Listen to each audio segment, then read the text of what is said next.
Oh, wait, I'm not live yet. Hold on.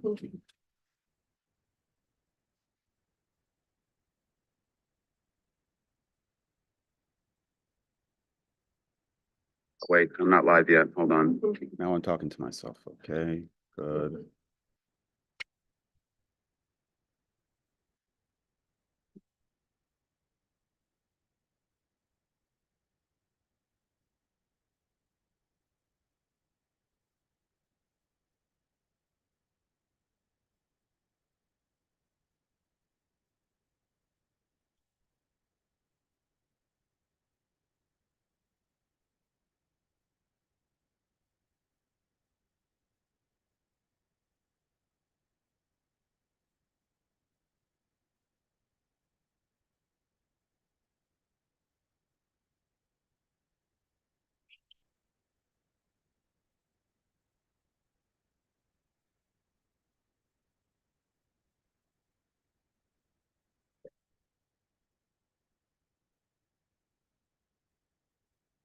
All right. So first of all, happy Hanukkah, everybody.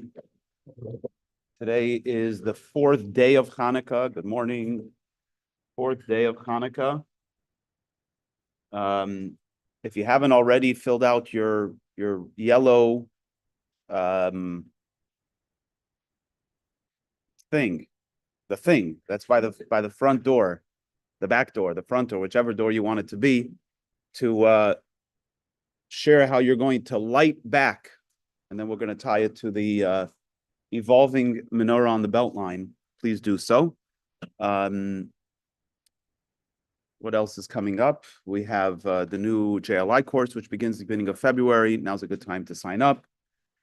Okay, let's focus on today's discourse. So we're starting a new discourse. As always, these discourses are, I think every class always has a focus that ends up being worthwhile unto itself. So if you can't come to every class, please come to as many as you can. Share the love, spread the word. Yeah. So when the Jewish people were in the desert,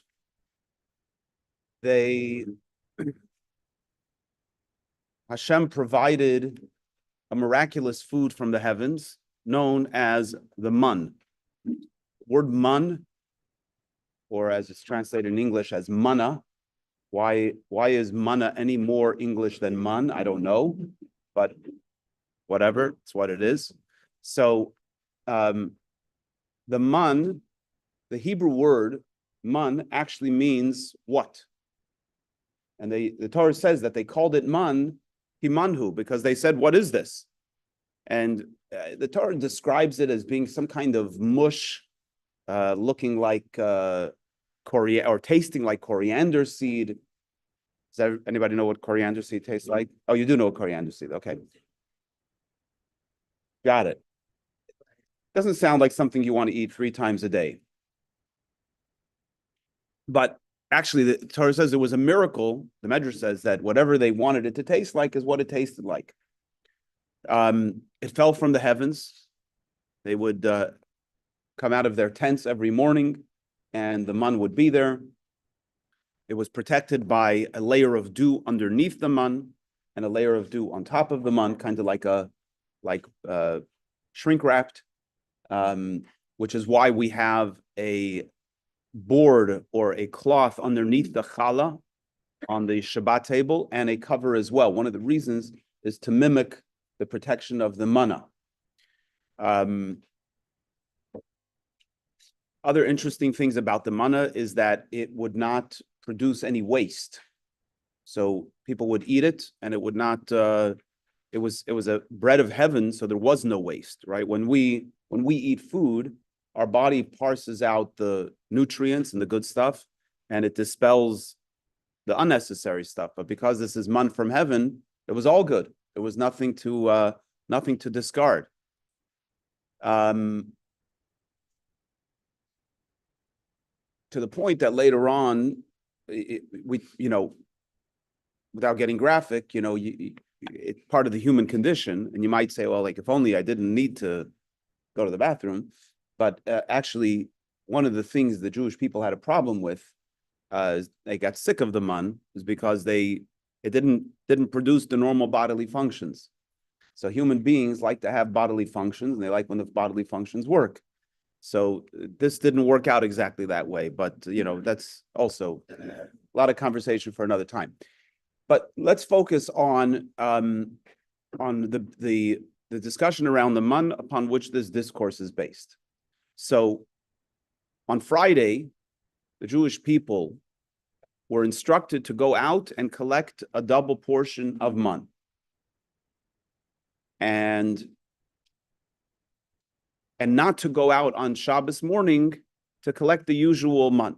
So a little background, they were instructed not to leave the man over at the end of the day. It's a very fascinating concept, right? Imagine if every day at the end of the day, you have to empty your bank account, throw everything out of the refrigerator, and wake up in the morning with complete faith that everything was going to work out the next day, right? I mean, eating is obviously like our most basic need. And every day they were instructed to take whatever's left over. When you go to sleep, whatever's left over, you got to throw it out. With a faith that the next morning, it's not like you can go to the supermarket and buy some new man. It's either going to be there in the morning or it's not going to be there.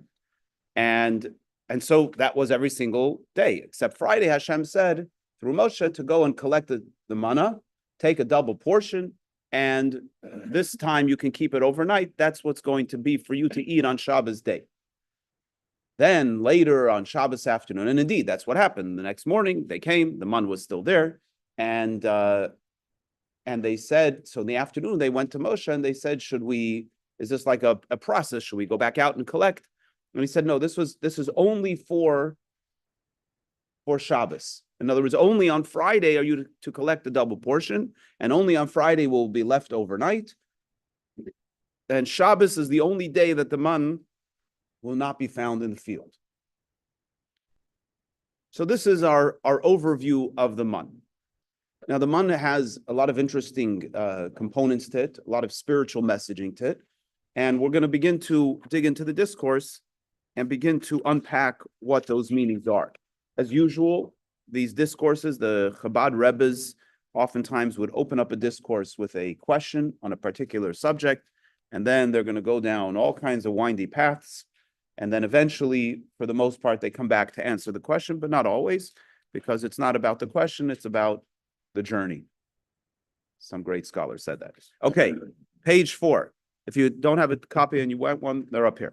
Hayom Moshe said, Icluhu Hayom, eat the man today, ki Shabbos Hayom la Hashem, because today is Shabbos for Hashem. Today is a rest day for Hashem. Hayom lo simtza'u basada, today you will not find the man in the field. However, tomorrow, on Sunday, you will. Dr. Rebbe asks the question, Lahavin lama lo yarad haman b'Shabbos.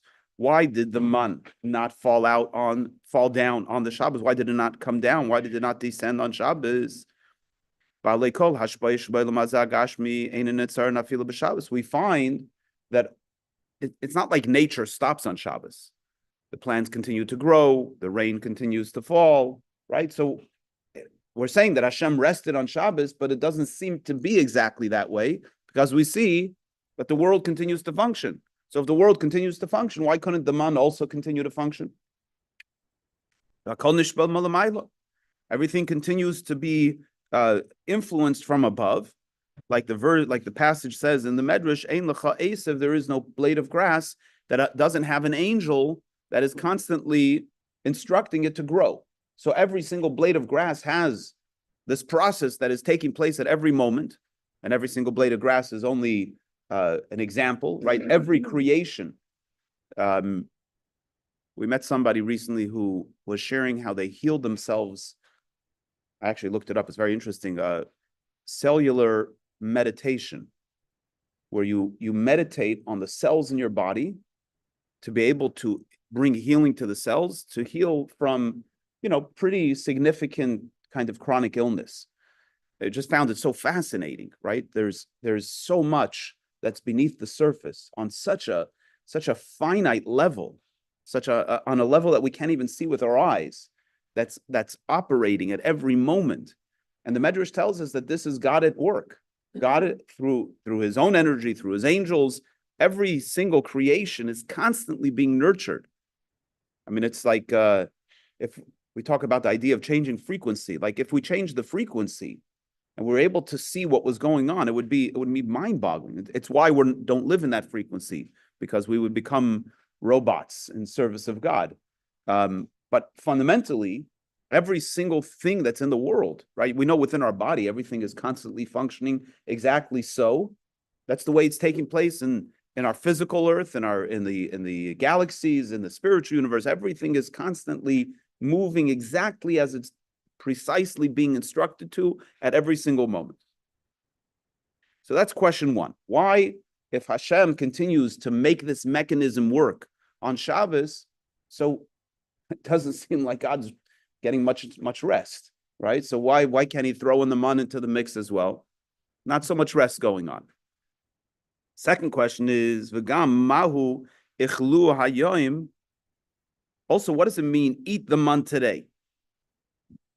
Now, of course, the verse is a specific, it's an answer to their question. Should we go out and collect the man today for tomorrow?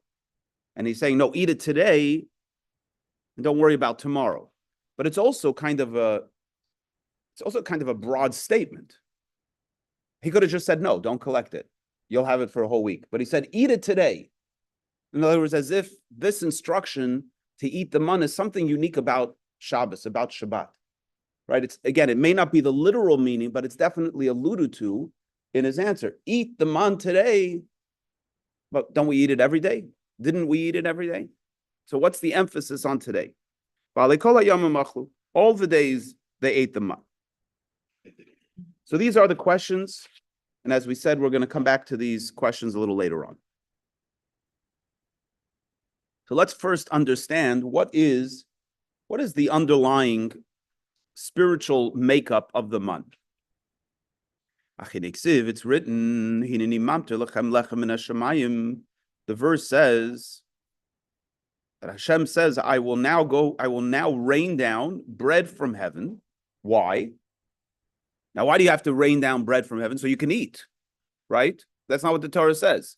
God says, I'm going to rain down bread from heaven to test the Jewish people to see if they will follow in the ways of my Torah or not.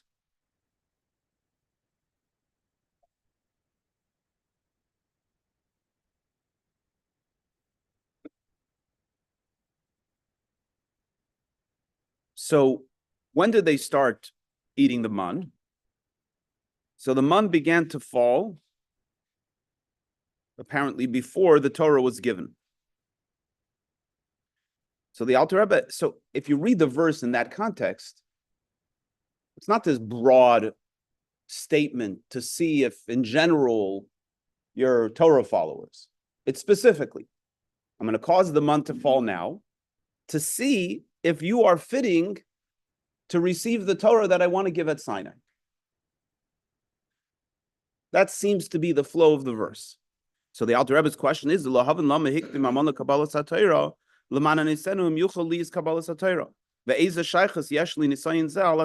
the connection between being tested about the manna and receiving the Torah? What's the connection between the two? Anybody have ideas? Yeah. If people can trust in the process of the mind, if they can trust in that, don't they can trust in the Torah? Why? Because they're capable of trust. Mm-hmm. So that they have enough in God to have that level of trust. That's your sustenance. That's the thing that keeps you going. So it's about the relationship with God. Yeah. Okay, good.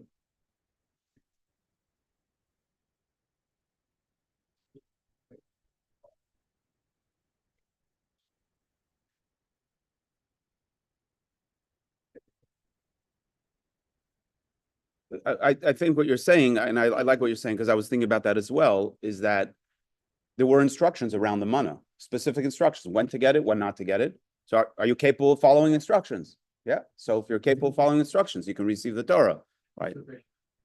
Yeah, exactly. It's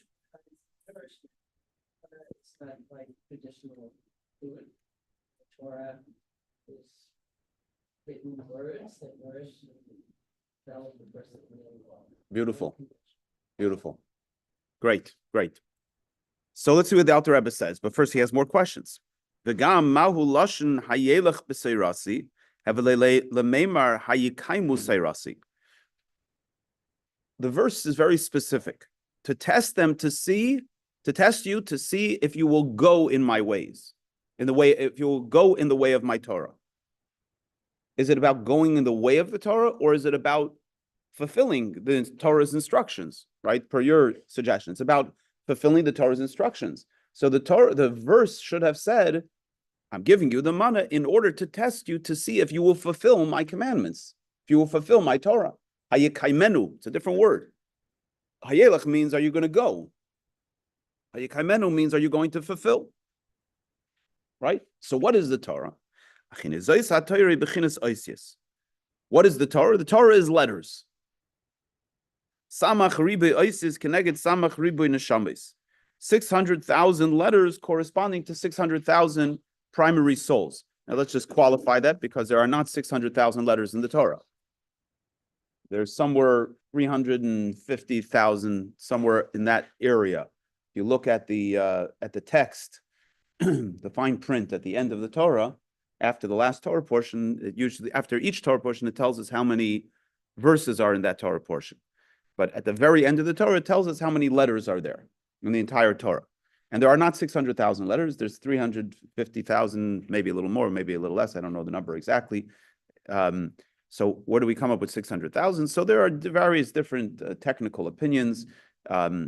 Each letter of the Torah has, not each letter, but many of the letters of the Torah have crowns on them, and some of the crowns are counted. There's the white space between the letters. There's a lot of different reasons, but it's more of a spiritual underpinning that there are 600,000 core divine energies manifest in the letters of the Torah, and there are 600,000 primary souls. So even though the Jewish people are made up of millions of people, but there are 600,000 primary souls, and the simplest way for me to explain it, the simplest way I understand it, is if you have a diamond and you shine a light through it, it has many facets. So it's one diamond that has many lights coming from it. And these 600,000 primary souls have many offshoots. It's where the notion of earlier lives is come into people's consciousness, although according to Kabbalah, we don't really have the capacity to have a relationship with the consciousnness of a prior life, but there is a relationship between all souls that are connected to one primary soul. It's one of the reasons why unbeknownst to us, we travel in packs. Souls travel together in life. We encounter people in life that are part of our soul, our mother soul, and we're there to support each other in that journey, which is a beautiful idea. You never know who is part of your pack, right? And therefore should always show up whenever you can for the other, even if you don't know exactly if they're your soul partner. Okay, but what are these letters all about? What are letters? The word for letter in Hebrew is os. And in Aramaic, os also comes from the word asa boker, which means the morning has come. So the word os is an expression of movement. There's a movement in a letter, which, by the way, is a very basic idea, right? We use letters to transmit, even internally, right? If we have an idea, we need the letters to be able to pull the idea from the core of our thought into a conscious state. And if I want to communicate letters to you, whether verbally or on paper, the function of the letters is to move an idea from one place to another. So letters is all about movement. The morning comes, it's bringing something. The letters bring something with it. It's the idea of drawing down from above to below. From the level of the encompassing light, the encompassing divine energy, into the internal divine energy. So just without getting into that, because that's not the focus here, but we've discussed many times the concept that there is a divine energy that encompasses all of existence, which is basically the fact that everything exists. God brought a world, all of the worlds into existence, the spiritual worlds, the physical world. He brought all of it into existence. And there's a dimension of essential life that exists across the board. In other words, in a certain sense, I exist as much as the cup exists. And you exist as much as I exist. We all either are or we aren't. And we all are. So the fact that we all are is an expression of the fact that God brought us all into being. And in a sense, God is conscious of the fact that we all are, and he gives life to all of us. So that's the idea of God encompassing all worlds. However, that energy is unfiltered and it's not channeled. So therefore, if that energy was the only energy that all of us received, it would be a really wonky world, because you'd have somebody walking around with the energy of a paper cup, which is pretty boring, and you'd have a paper cup walking around with the energy of a human. It would be a very interesting cup to hang out with, right? So everything needs a very tailor-made energy. And as we've discussed in the past, it's not just a tailor-made energy so that we can exist, but a tailor-made energy that we can serve our unique purpose in this world vis-a-vis everything that makes me me, and the time and the place in which I came into this world, which is a very, very mind-boggling idea, that each of us and everything around us is receiving a unique flow of divine energy, tailor-made for us in this moment to fulfill our purpose on this earth, which is a very liberating thought, both when things are good and when things are bad. When things are good, we say, "Okay, now I'm in alignment. I'm right where I'm supposed to be." When things are challenging, sometimes you want to say, "Oh my gosh, like, what am I supposed to do with this? Like, it's so miserable, it's so difficult." They say it's perfectly designed. Right now, it's perfectly designed for you in this moment to fulfill your very purpose that you were brought into this earth. What is that purpose? You got to figure it out. And maybe sometimes you need some help. You need to consult with someone. Maybe not. Maybe it's just about being and not trying to run away from the difficulty. I mean, there's the list is endless.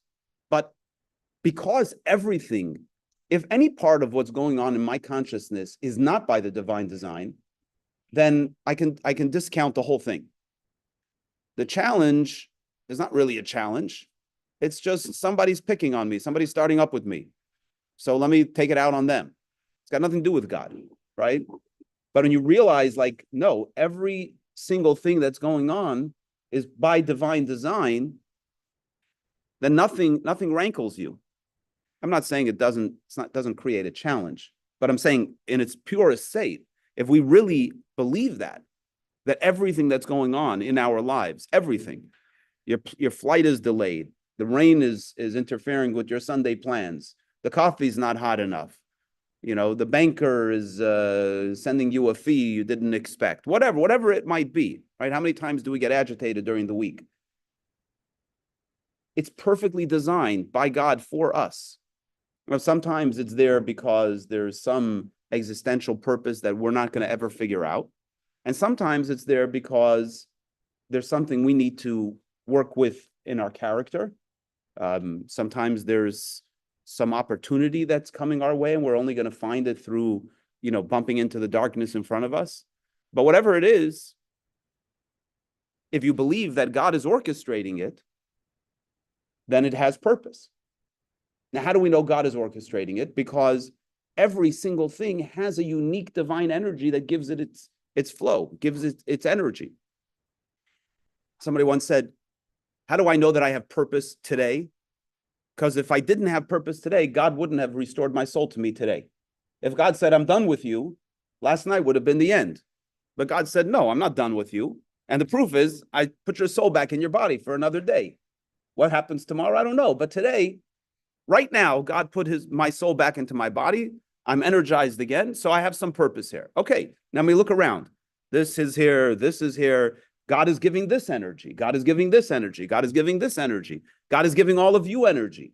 This room, this table, this coffee, my sweater, everything is being divinely energized in a unique way. Everybody's getting exactly what they're supposed to have. So therefore, this environment right now is perfectly designed for me.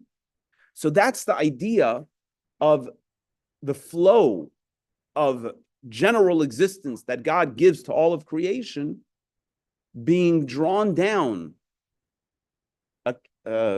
with the letters are drawing it down into each specific creation according to its specific needs. Did I overdo that? Did I underdo that?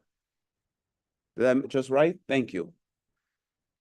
What you were saying is largely making exclusively describing permeation, the individual energy and purpose that we are endowed with, leaving me wondering a little about the encompassing. It sounds like that's a little more mysterious. Good. I appreciate you asking that. So, so first, just in a broad sense, you've got an encompassing energy that ultimately channels down. But think of it like this. Think of it as you walk into an environment and you're present. You take into your consciousness the totality of the environment.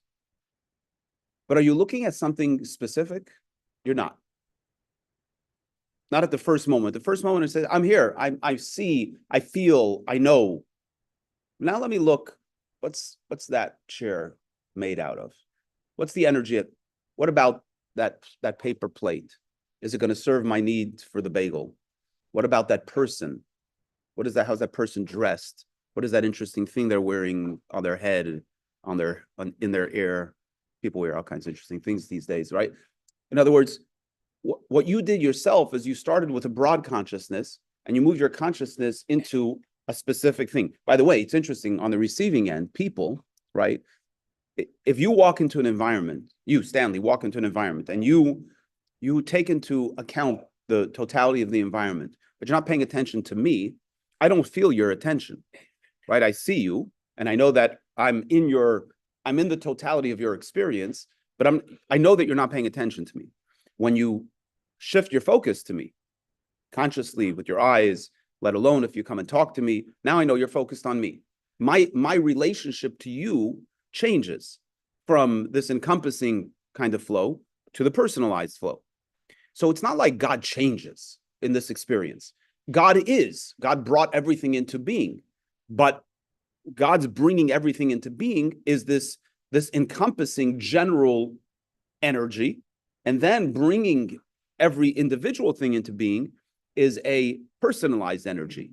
And it's not a one-time event. It's constantly being repeated. God is constantly in this state of encompassing flow and in a personalized flow, not only to bring it into existence, but to continue to give it its life, which is why we have the capacity to not only build a relationship with God on a personal level, but also on a transcendent level and vice versa, right? Sometimes we can think, okay, yeah, I have this broad relationship with God. God's out there, I'm here. So no, you also have a very personal relationship with God because God's interested in you. Conversely, you might say, well, look at my life. My life is very finite. It's very restricted. It's made up of my little world. Do I really have a relationship with this transcendent God? And the answer is, of course.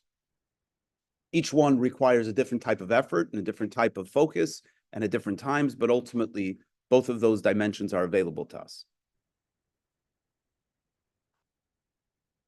Any other questions, comments? Okay, so the letters is this idea of bringing down the light from the high place to the low place, the transmitting, moving energy from one place to another, moving ideas from one place to another, and so on. Which is also why letters are called, by way of analogy, horses. Kisirkav al susecha, like the verse says in the prophet Habakkuk, when you, Hashem, ride on your horses, your chariots bring salvation. What does it mean God is riding on the horses? So there's a relationship with the word susim and osios. They have a similar soundingness to them. But it's also fundamentally a metaphor. The idea is that we ride on the horse to convey. We need the horse to help us convey information, right? You want to get from one place to another, you need a horse or a Mercedes. But yeah, yeah. So God rides on a horse to, what is God? God needs a horse to transfer. He uses the letters to be able to manifest himself. Again, letters, by the way, are both letters, literally, right? But think about letters in the human condition. Letters in our brain are not letters. They actually begin to formulate as letters when we have a conscious thought. But before we have a conscious thought, we have a subconscious thought. And the subconscious thought doesn't have letters. It has energy. Letters is another way of saying vessel, right? I can't drink this coffee without a cup. The cup becomes the letters for the coffee. With the cup, I'm now able to drink the coffee. So the cup serves as a tool to transmit the liquid of the coffee from the machine into my body. Letters obviously are a better metaphor, which is why the Alter Rebbe uses that and not a cup of coffee, amongst other reasons. But letters are also, in a sense, have multiple frequencies to it, right? You have letters as they're tangible on paper. You have a little bit more transcendent, a little more ethereal when we speak letters, right? You can't hold the letters, but you can hear them, right? And then you have letters in thought, which are even more transcendent, even more ethereal. And then you have letters, and it's discussed in many discourses. It analyzes how ethereal, even in that place in the brain where we're saying there's a subconscious thought, there's actually some dimension of letters there as well. They're not at all tangible. They're not even intangible, but they exist on some dimension. Okay, but the point being is that letters is the best analogy we have for transmitting, carrying information from one place to another, and that's what horses are. Horses carry us from one place to another. The horses are a means to transmit, to manifest God's divine light.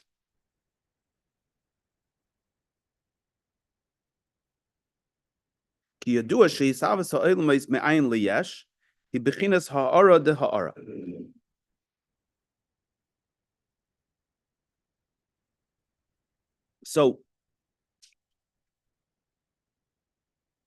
let me give a general introduction to this teaching that we're going to delve into now. Again, it's an idea that we've spoken about many times, but every time we learn it, we gain a deeper understanding of it, and I think it lies at the core of so much of not only of Hasidic thought, which it does, but also of Hasidic practice, of a spiritual practice. Because all of spiritual practice is ultimately related to the relationship that we have with God. And when we understand some dimension of what's available to us in that relationship, we show up more authentically in the relationship. So the basic idea is this: God is infinite. And since God is infinite, so whatever is going to be manifest from God is going to be infinite as well. We're finite. When the finite encounters the infinite, it's totally overwhelmed by the experience. And yet, it's only God himself that has the power to create. Right? If you take light and you divide light over and over and over again, it remains light, or the light goes out, but it doesn't turn into a physical object.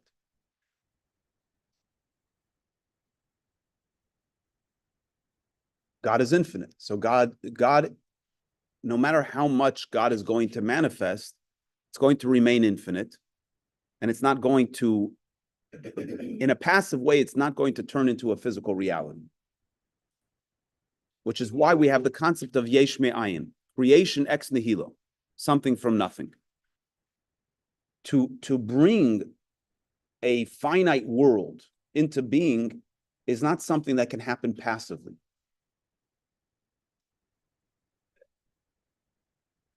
when we say finite world, we don't only mean a physical finite world, but we even mean a spiritual finite world, because the spiritual worlds also have some finitude to them.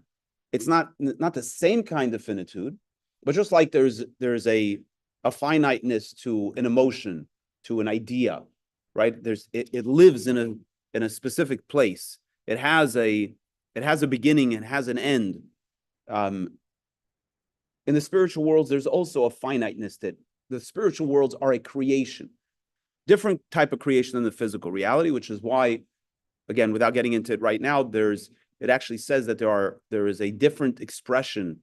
There is an act of creation, something from nothing, ex nihilo, in the spiritual worlds before the spiritual worlds come into being. And then there's another act of creation, ex nihilo, before the physical reality, before our physical universe comes into being. Because the physical and the spiritual are two different things, but even the physical and the spiritual vis-a-vis God himself are the same, right? It's the difference between 1 and a trillion and 1 and the infinite, right? 1 and a trillion have a relationship with each other, but 1 and the infinite have no relationship with each other. A trillion and the infinite have no relationship with each other.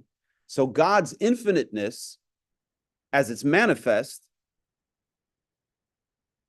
doesn't bring in it of itself, doesn't bring into being a spiritual world, no less does it bring into being a physical world. So therefore, there has to be this act of creation, yesh me'ayin, something from nothing. Okay, so now you have a world that's created by this act of God, but this act of God leaves these worlds being disconnected in a conscious way altogether from the divine. Right? We have no consciousness whatsoever of God, because God created this thing and completely separate from it. So therefore, God also manifested his divine energy to sustain these worlds that he created. Okay, but now we have another problem. When the divine energy is manifest, we're back to where we started, which is that we have an overwhelming manifestation of the divine, that we can't exist as independent beings. So we're in this kind of paradoxical reality that if God shines his light, then we become overwhelmed by it. And if he doesn't shine his light, we become disconnected from him altogether. So what's the solution? The solution is that God brings this energy that he sustains the world with, comes from a ray of God's light through a filter. And what's really important about this filter is to understand that the filter doesn't affect God. It only affects us. Similar to the sun shining. The sun is shining, right? And then we decide to put a curtain on our window. The sun doesn't care. The sun's shining, continues to shine away. But on our end, because there's this curtain, so now we can get some of the warmth of the sun, we get some of the light of the sun, but not too much of it, right? And so on and so forth. Greenhouses, right? The idea is to bring enough light and not too much light, and protect the plants and not to burn them up, and so on. So this is a filtering process that allows for us as created beings, as angels, as humans, as physical objects, to be able to coexist with God's presence in a way that we can have our own consciousness, but also have some access to a divine consciousness. Does that make sense?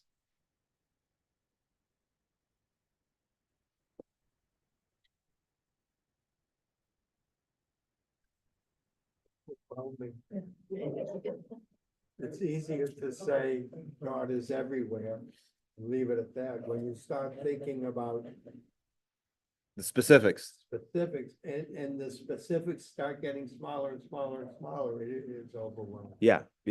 It's true, but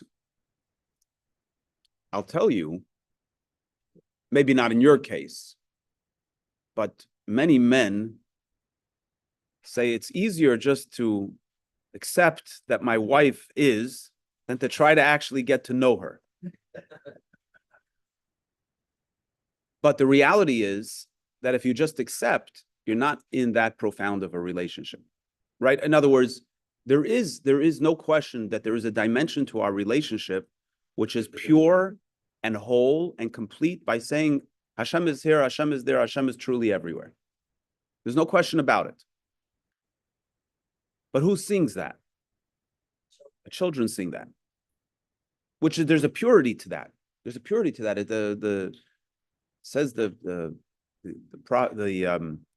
Kabbalist says, the master says, I want to pray according to the knowledge of this child, right? The great master yearns to be able to pray with the sincerity of the child who just knows God is there, I'm here, God, we're connected, right? There's a purity to that. But it's also in Hasidic thought framed as animalistic. Why?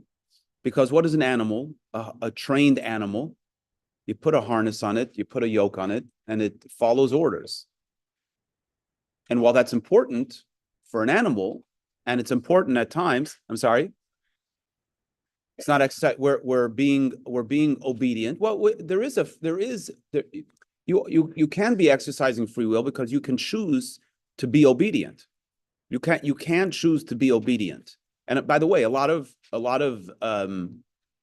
religious practices in every faith, people embrace, or a lot of spiritual practices, people embrace them with total faith and obedience, which, by the way, is absolutely fundamental when you're beginning a journey of any faith. And this has been emphasized.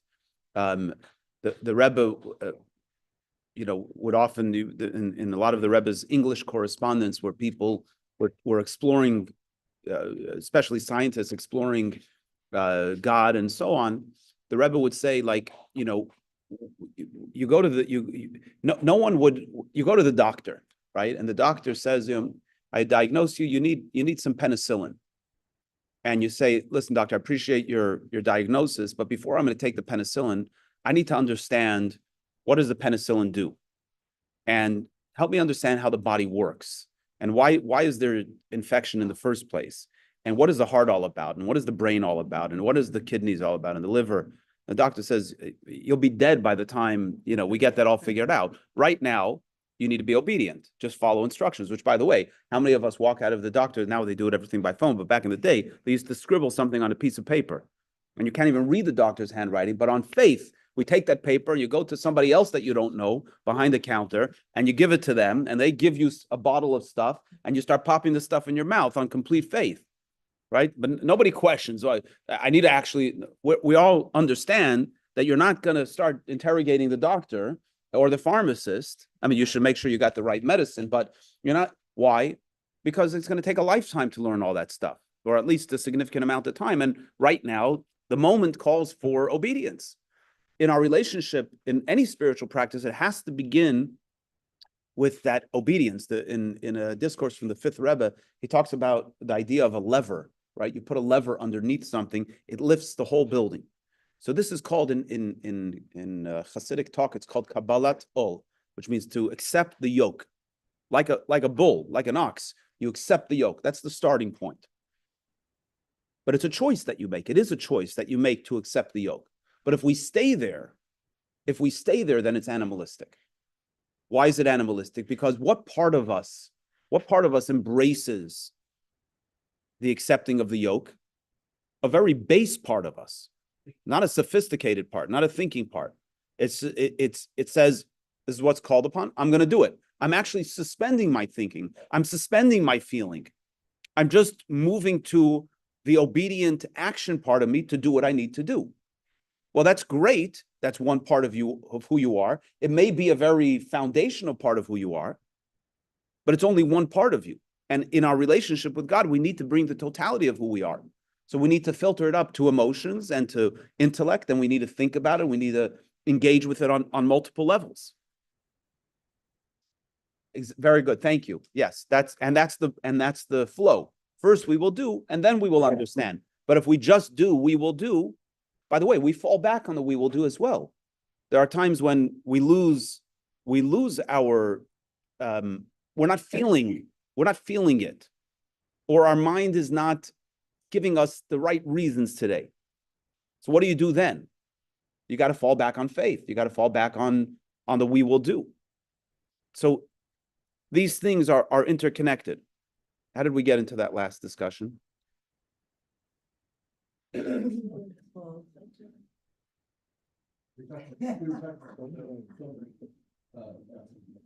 Infinite energy filtered into our experience.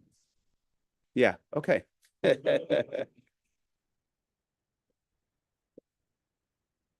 I actually have had a thought about it too. The way he's not into that before I was into that. So something thought about. Often feels as if there's some huge universal truth that I just catch different glimpses of different angles. I'm just like, you know, you look at that diamond, you're never gonna see the same set of reflections twice. Talk about filtering that energy through the letters of the Torah that actually sense there. Yeah. Yeah. And because letters are only a vessel, there are many layers that we can continuously dig. Yeah. Okay, let's read some of this in the text. Okay, so bottom of 6. It's known that the divine energy, which brings the worlds into existence from nothing to something, is a reflection of a reflection, or I don't like that translation. I'm going to translate it a ray of a ray. In other words, it's a very, very filtered light. Why? Because God's name stands alone. Now, this is a verse in Psalms. We say it in the prayers every single day. But look at the words, very specific emphasis. Because God's name stands alone. Shemai hainu bechinas malchusai. What is his name? The name of God is a reference to God's attribute of kingship. In Hebrew, the lowest of the 10 spheres known as Malchus. Shehi machshava hakduma, which is the original thought that God had to Ana Emlech, that God said, I want to create. God said, I want to be a king over creation, so therefore I need to create so that I have a creation that I can be a king over. That thought alone, Shamimenu Nivra Eilamais, that thought alone brings creation into being ultimately.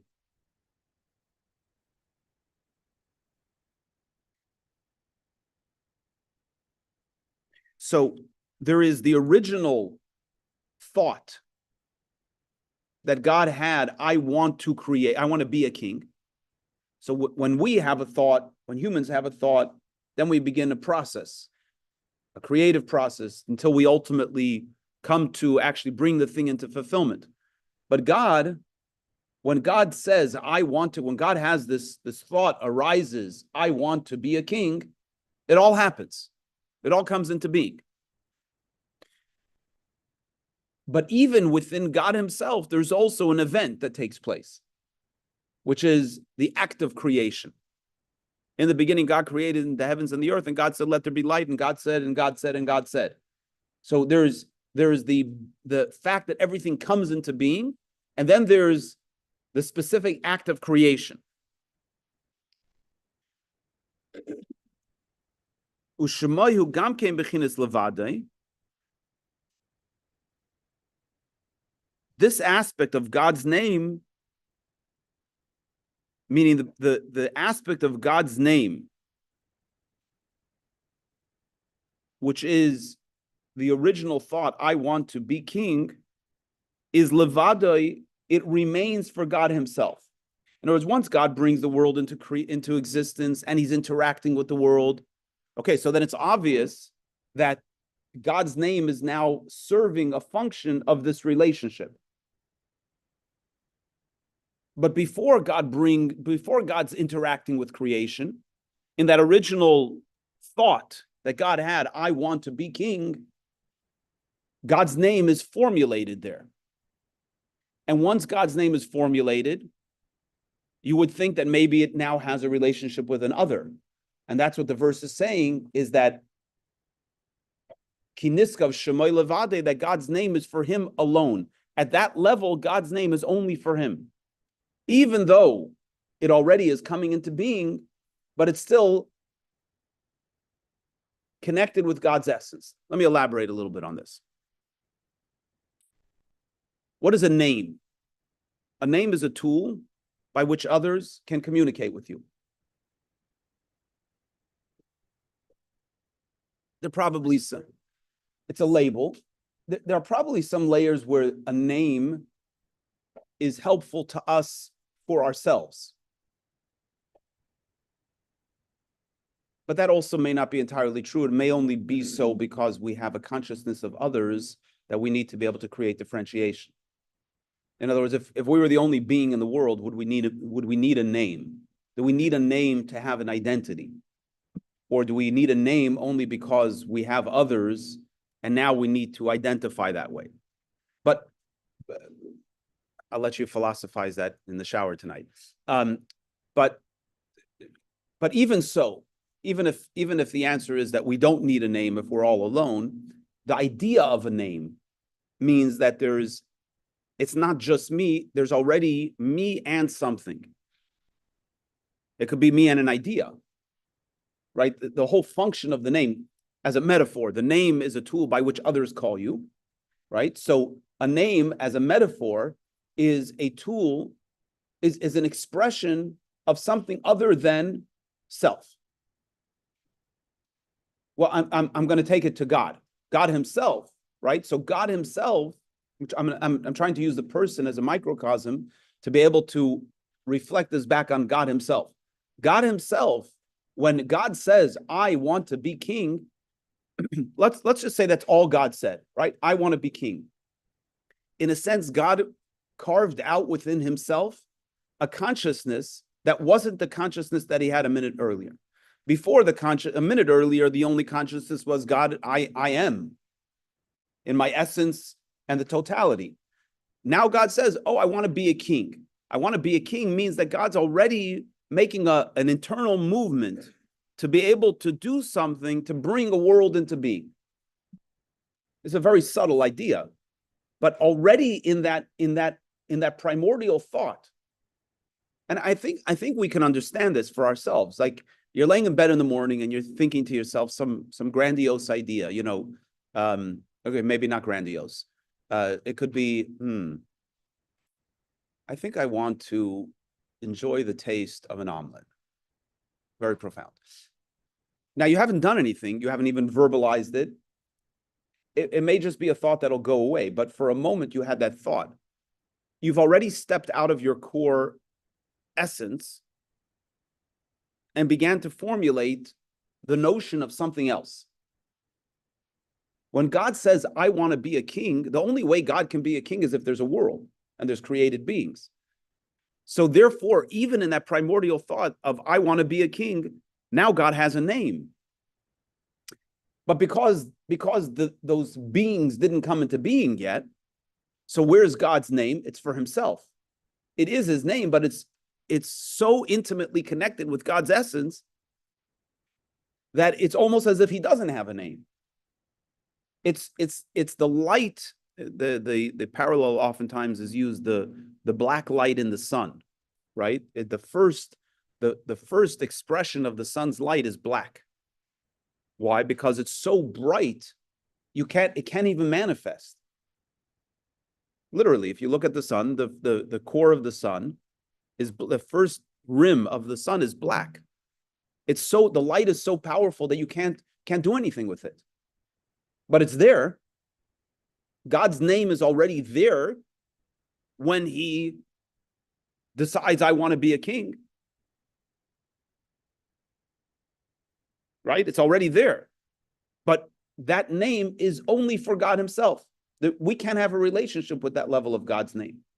Once the world comes into being and now we are conscious beings, now we have a relationship with God's name. So let's read it in the words again. On top of page 7. Kinisko Shmoy Levade, for God's name stands alone. Shmoy Hainu Bechinis Malchusi, his name is a reference to God's kingship, which is Shi Machshava Keduma Ana Emlech, which is God's primordial thought of, I want to be a king. Shemimenu Nivra Oilamis, which ultimately is from where the worlds came into being. Now, by the way, the fact that the worlds came into being doesn't change the fact that there is a primordial thought of I want to be a king. In other words, it's not linear. It's not like for us, when we actually go ahead and make the eggs, the omelet, right? The thought is irrelevant at this point. It was a thought that now got manifest. But with God, that process is being recreated every single moment, every single second. So there is a dimension of God's manifestation outside of his essence that is called I want to be king, that is still there. There's a level of God's manifestation that we call his name that is only for him. The Shemai, God's name at that level, it is at a level of alone for him. Now, how does the verse continue? The verse continues, Hoidai al eretz v'shamayim. The verse continues that a ray or his glory is on the heavens and the earth, which means that a ray of that name is what ultimately comes down to manifest, to bring the world into being, or to have this interactive relationship with God. Which the point being is that when we are interacting with God, we're interacting with a ray of God's light. And yet, look at our universe. Look at the expansiveness of our physical universe, which is the lowest of the low. Then move into the galaxies, and then move into the spiritual worlds. We begin to realize like God's creation is so massive, so vast, so expansive, so profound, so transcendent. And it all comes from a ray of God's name. It's a humbling thought.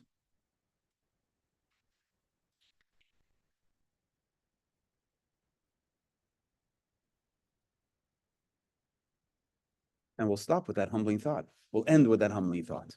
Any questions?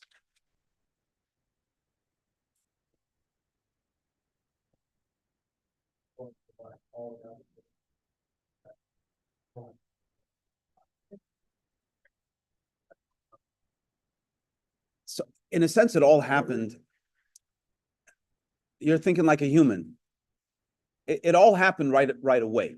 In other words, it wasn't like God said he sat with this idea for 1 billion years. You know, God had this idea, which is, again, I mean, it's beyond our capacity to really understand this in any real way. But essentially, God transcends time. So when God decided, I want to be a king, everything came into process. Everything began to flow instantly.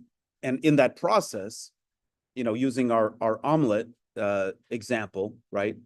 As soon as you want to make the omelet, as soon as you want to actually actualize that thought, you have to have emotions, right? You have to have emotion, you have to have thought, and you have to have emotions. The emotions are, you know, do I like sharp food, or do I like sweet food? You know, what is the omelet going to taste like? You know, and again, that's a very simple example, but let's say it's something more sophisticated. You want to go teach a class, or you want to go develop a product, right? You have to start thinking about your customers. Suddenly, you need all those emotions there to bring it into being in a way that is going to serve your objective. So each day of creation has a manifestation of one of the divine attributes. And it's not just emotions, there's also a thought process that has to analyze and empower and so on. So all of that stuff, all of those levels and layers all came into being instantly. What was unique is when the Torah was given. That's when something new was introduced. And that's where we're going to get to. All right. Everybody have a happy fourth day of Hanukkah. You're welcome all to please join us at 4:30 on the Decatur Square for our annual Decatur